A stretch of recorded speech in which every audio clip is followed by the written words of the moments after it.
was working on this video when the Christchurch thing came along, so I've just gotten back to it. It's about the Victorian hikers interview, that laughable one that I put a video up about.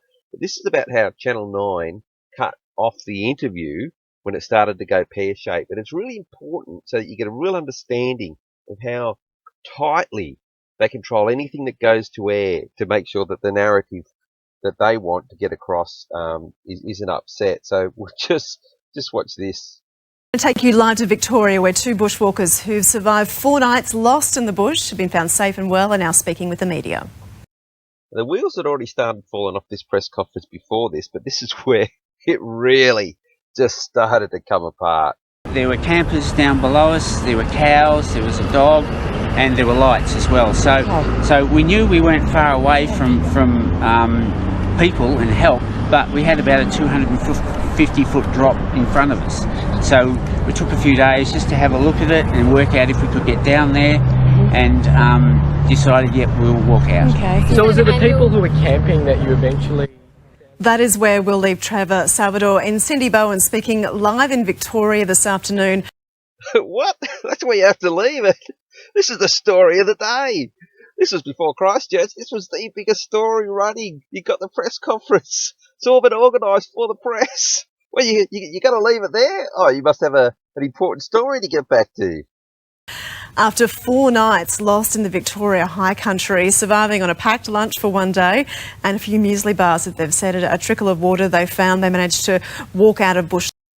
Well, there wasn't an urgent breaking story they needed to jump to. In fact, he's still talking, but we can't hear him. And Davina has now taken over telling the story. Why can't we just go back to listening to him for this period? Planned this morning, but it has been a very agonising and nervous wait for their extended family and their very close family. As you can see, he's still talking. We're not going to hear what he's got to say because he's forgotten the script and everything's gone apart. Davina's still telling us the story, though. We just can't hear him.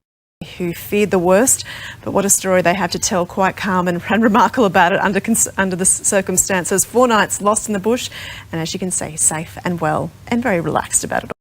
Now, the part where we could see at the end there, where we could see him but not hear him, for obvious reasons, Channel 9 didn't want us to hear what he was saying. And Davina telling the story, that went for about 35 seconds, which is a long time. Half a minute is a long time in a news bulletin.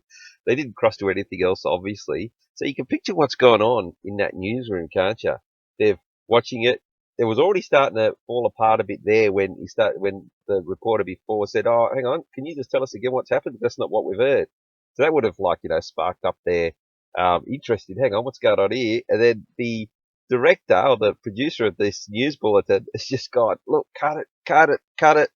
And they've gone back to Davina. Just repeat what they've said till we say cut. So then she did quite a good job, actually, just ad-libbing. They must prepare for this sort of thing or practice for it in case, as we saw what happened. Because otherwise, if they had to play the rest of that, like I said, I got that video off the Twitter feed from Channel 7, so I don't know how much of it went to air. Well, Channel 9 weren't going to let it go to air, so they cut it off because it was about to expose what an absolute bullshit lie that his whole hiking trip was. Because thinking about it, if this wasn't staged with the whole media involved, any investigative reporter would have gone, hang on, that sounds like a lie, like a big news team.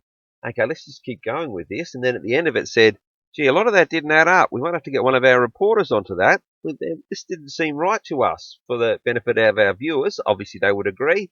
We're going to hunt this down and just, make sure it's above board. And if it isn't, we're going to expose it. But, of course, the media are all in on this. And remember the cop at the end said, we'd just like to thank the media. In other words, she said, just come on, just cut this thing out, edit it. We're all on the same team here.